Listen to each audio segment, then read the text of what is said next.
a base está rachando. Lula está passando pito. Cobra Alckmin mais ágil, diz que Haddad tem que falar com o Congresso em vez de ler livro. O Haddad já respondeu. A coisa tá ficando ruim ali dentro. Por quê?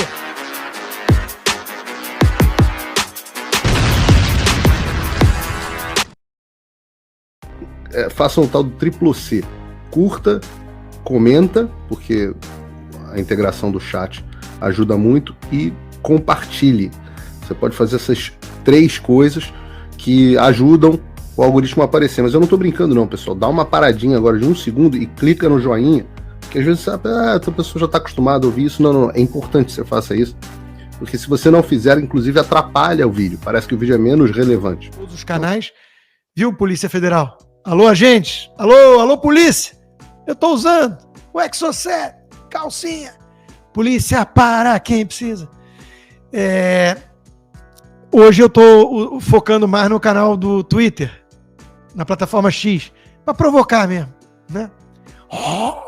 Eu estou cometendo um crime, porque afinal de contas o Alexandre de Moraes mandou eu me calar no planeta todo.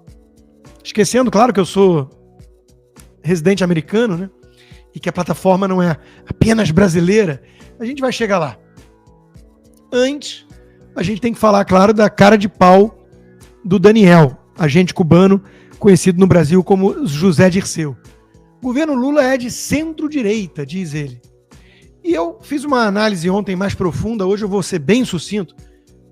Nada que ele diz é ponto sem nó. Ele tem sempre um objetivo. Qual é o objetivo aqui? Eu penso em algumas hipóteses. Uma, jogar a janela de Overton para a esquerda. Quando ele diz que o Lula fez um governo de centro-direita, porque teve que compor com o centrão fisiológico, ele pode estar querendo dizer que o Lula é um sujeito moderado, que o Boulos é apenas alguém de esquerda e não um radical invasor revolucionário que devia estar preso, e o PCO talvez seja um partido com viés de esquerda. Então ele vai jogando a janela de Overton para a esquerda, para normalizar o radical do lado dele. Tanto é que ele está dando entrevista para empresários, ele foi no Congresso, então essa pode ser a estratégia. A segunda é, vislumbrando já o fracasso do governo deles, ele joga a peixa para a direita. Diz, não, o problema é que teve que compor com a direita, era um governo de centro-direita, por isso deu problema. E uma terceira possibilidade é que ele está preocupado com o peso maior na aliança instável e nefasta que os globalistas. Porque, lembrando, o Lula está de volta à cena do crime porque os tucanopetistas se uniram novamente. Porque os globalistas e os comunistas estão juntos. Porque o Barroso e o Xandão deram as mãos ao Gilmar Mendes também. Então tem o centrão fisiológico, a esquerda radical e a esquerda tucana, globalista, todos unidos para derrotar a direita. Derrotar, que eu digo, nas ruas não está dando, nas urnas pouco provável, eu digo no tapetão, né? Manipulando, digamos assim, a eleição.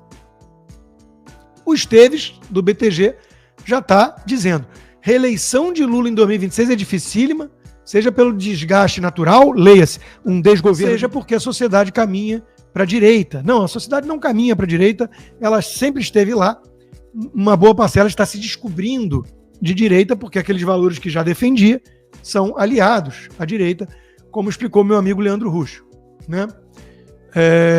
As pessoas não querem saber de pautas woke, querem bandido preso, não quer corrupto no poder.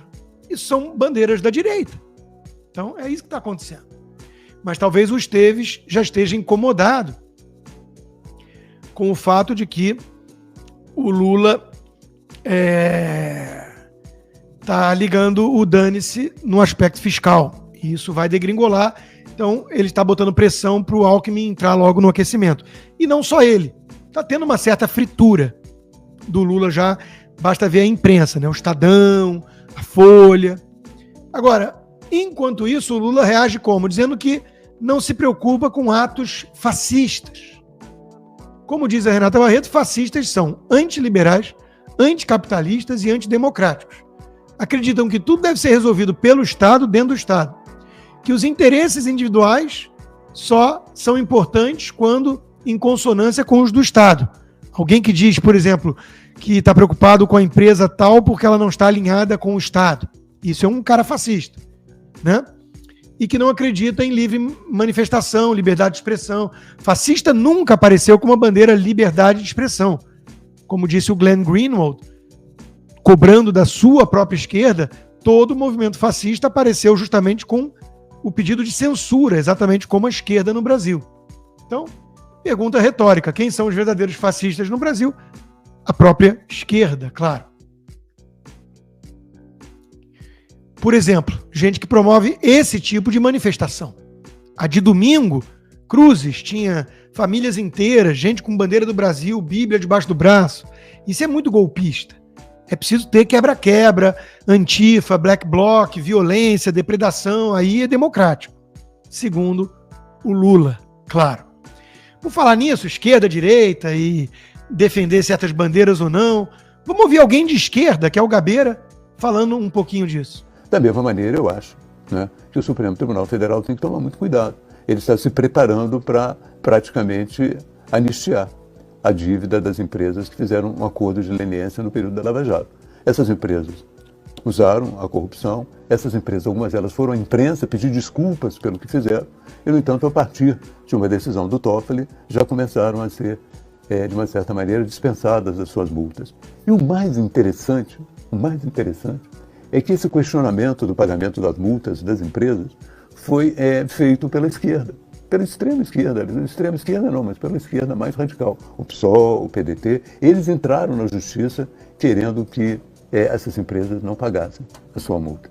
Então eu fico perguntando, que país é esse? É uma jabuticaba bem brasileira, né? Partidos de esquerda entram na justiça para aliviar a multa de empresas que devem ao Tesouro Nacional. Algumas delas, como no caso da JF, devem também, a sua dívida é importante também para os pensionistas, para os aposentados. Então, é um país, realmente uma jabuticaba brasileira.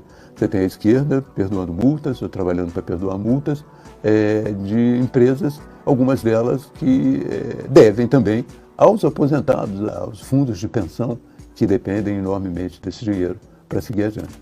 É um caso difícil de se entender. Não é tão difícil de entender, não, Gabeira. E chama o pessoal de extrema direita, de extrema esquerda mesmo, né? Quase falou, mas depois lembrou que não existe extrema esquerda para a esquerda e para a mídia brasileira, como a Globo, de onde o Gabeira veio. Meus caros, passamos de 10 mil pessoas aqui, mesmo sem usar canais parceiros do YouTube, que distribuem a minha live normalmente, porque a Polícia Federal não está gostando disso, né? Então eu quis hoje homenagear a Plataforma X, concentrando nela a minha live acima de tudo, ainda com alguns parceiros também, mas muito obrigado a todos pela preferência, pela confiança. Aproveito e peço para que se inscrevam na minha comunidade do Locals, rodrigoconstantino.locals.com, e, se possível, torne-se um apoiador. Você provavelmente já usa VPN, então não vai ter problema. A base está rachando. Lula está passando pito. Cobra Alckmin mais ágil, diz que Haddad tem que falar com o Congresso em vez de ler livro. O Haddad já respondeu. A coisa tá ficando ruim ali dentro. Por quê? Porque o cobertor é curto, porque é um governo perdulário, gastador, irresponsável, que só tem projeto de poder e não de nação, que só tem cabeça de bagre, incompetente. Então a coisa vai degringolando e eles vão ficando nervosos. Tão nervosos que, copiando os métodos chineses, estão lá, né? PT monitora a fidelidade digital da base e quais adversários mais prejudicam Lula nas redes. E o levantamento mostra José Guimarães, aquele cujo assessor foi pego com dólares na cueca, como o maior bajulador do chefinho. Faz sentido, né? Deve querer mais dólares na cueca. Enquanto isso, o Lula cria o Disque Denúncia, o Disque Crítica. Lula diz que é preciso criar um telefone analógico, um orelhão, quem sabe, para as pessoas poderem reclamar do governo federal.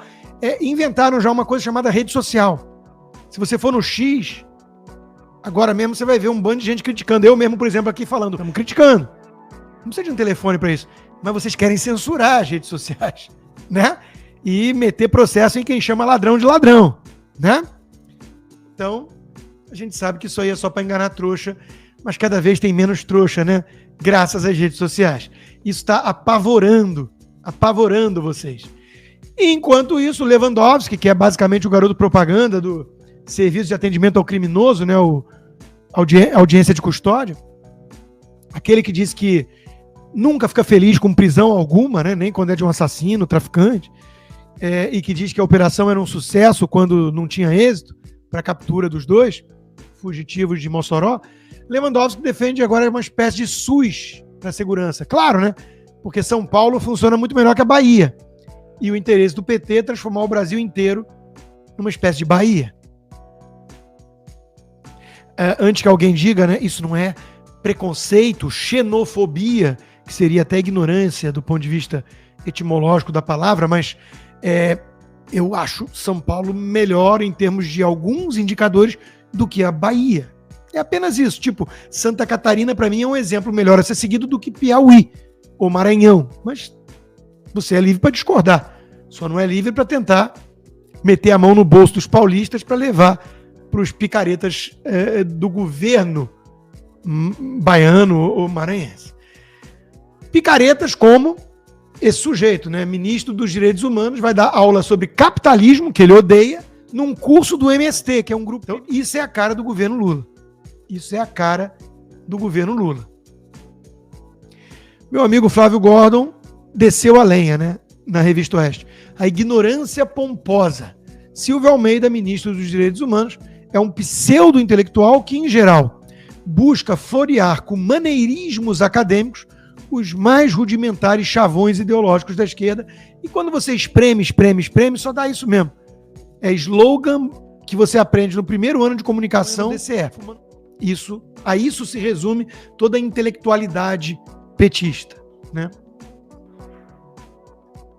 Por falar em MST, o vice-líder do governo na Câmara deixa o cargo por divergir sobre as invasões do MST. Olha o racha na base.